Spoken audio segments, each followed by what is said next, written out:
Continuação sobre a obra Suma Teológica de São Tomás de Aquino, a violência. Agora vamos ver a segunda discussão.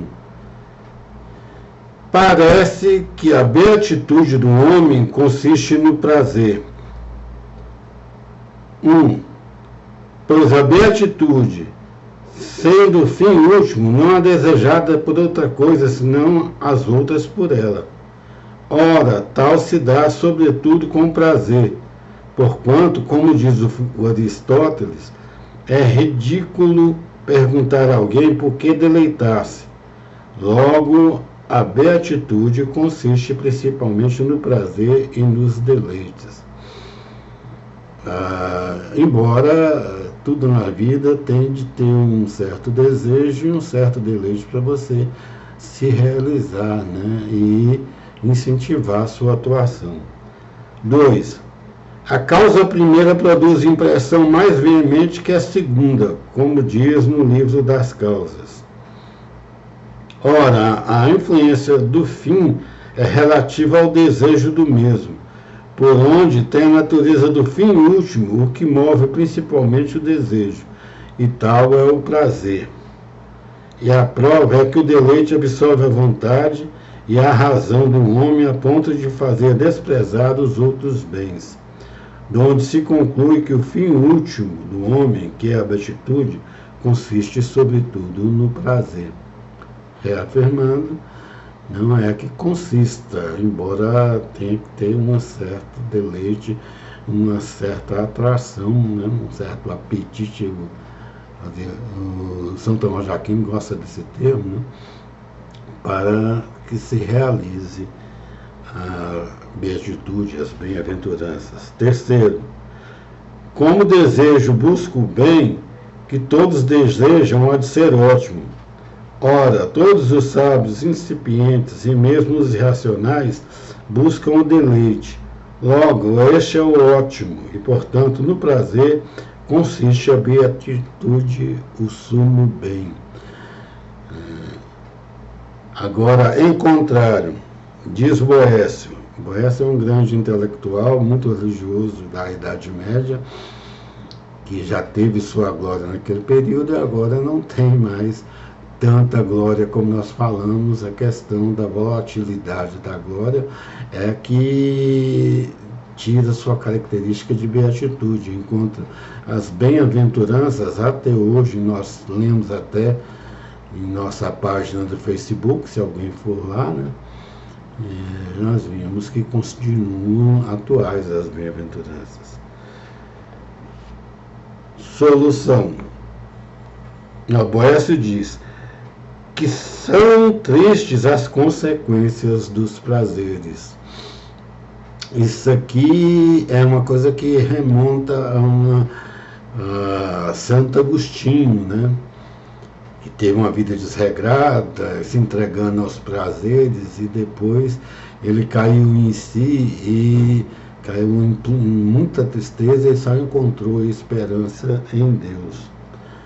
Quem conhece a história de Santo Agostinho sabe disso. São Francisco de Assis também era um jovem devasso da Itália, contemporâneo mais ou menos de São Tomás de Aquino, que se entregou a prazeres diversos e depois caiu em si e fez a ordem dos franciscanos totalmente dedicada aos pobres. Solução de São Tomás de Aquino. Por serem as mais conhecidas de todas, as deleitações corpóreas receberam o nome de prazer, como diz Aristóteles, embora hajam outros prazeres mais fortes, nos quais, todavia, não consiste principalmente a beatitude. Isso que nós estamos falando. A beatitude traz algum certo prazer, apesar de ter algum prazer mais forte do que a beatitude, mas não é tão importante. Pois uma coisa é o pertencente à essência de um ser, e outra é seu acidente próprio. Assim, uma coisa é o seu homem racional, e outra é ser um homem animal. Ora, devemos considerar que toda deleição é um acidente próprio que acompanha a beatitude, ou alguma parte dela. Então, o prazer, o deleite, não é essencial à beatitude. A dedicação, tudo, e apesar que os bens eternos prometidos para aquela pessoa que que segue uma vida bem-aventurada, né, não deixa de implicar um certo deleite, não um certo deleite, um grande deleite, que a Santa Teresa d'Ávila, também doutora da Igreja, falou que nos seus êxtases ela já participava, era um grande prazer que ela tinha em participar da vida divina. Ora, o bem convenientemente perfeito é a beatitude mesma do homem. O imperfeito é uma participação próxima, remota, ou pelo menos aparente de beatitude. A aparência que você tem do prazer, ele é um acidente, é algo temerário e passageiro, né?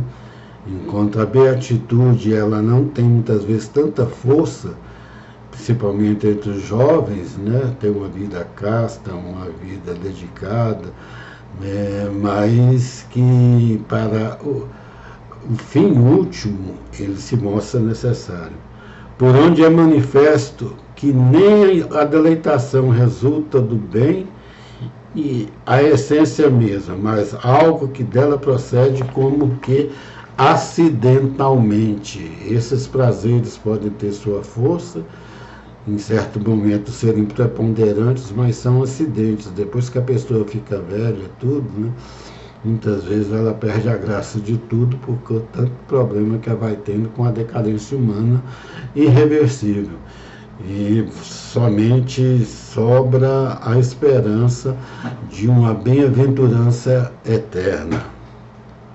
Ora, o prazer corpóreo não pode por si mesmo já resultar o bem perfeito, pois resulta do bem aprendido pelo sentido, virtude da alma que serve do corpo. Ora, o bem pertencente ao corpo e aprendido pelo sentido não pode ser o bem perfeito do homem, pois a alma racional, excedendo a capacidade da matéria corpórea, a partir da alma independente do corpo corpóreo, tem uma certa infinidade em relação ao mesmo corpo e às partes da alma a ele ligada. Pois o imaterial é, de certo modo, infinito em relação ao material, porque a forma contrai-se, por assim dizer, limita-se pela matéria, por onde a forma separada da matéria é, de certo modo, infinita. Por isso, o sentido potência corporal conhece o singular determinado pela matéria. O intelecto, porém, potência independente da matéria, conhece o universal desta e contém em si infinitos singulares. Aqui nós encerramos essa introdução das bem-aventuranças, né? E a sua necessidade dentro do mundo violento, e muitas vezes já vem acontecendo em vários locais que muitas vezes são criticados pela mídia, né, de optar pelo cristianismo, mas num lugar onde muitas vezes havia muita pobreza, muita violência, quando a religião, principalmente aqui, a religião cristã passou a dominar, acalmou-se isso, e várias pessoas, até materialmente, elas evoluíram, e principalmente dentro da filosofia evangélica, por conta do calvinismo, da questão da economia, do empreendedorismo, a pessoa buscar as graça no sentido de orientações de Deus, mas buscar materialmente, através da atividade, através do emprego, através do empreendimento, né, acumular riqueza. Lendo a Bíblia, ele já corta muito essa entrega aos prazeres que muitas vezes gera alcoolismo e a dependência às drogas, né? E praticamente detonando todo o ambiente familiar. Isso é o que faz o cristianismo, né? Faz que a pessoa tenha uma vida bem-aventurada, né?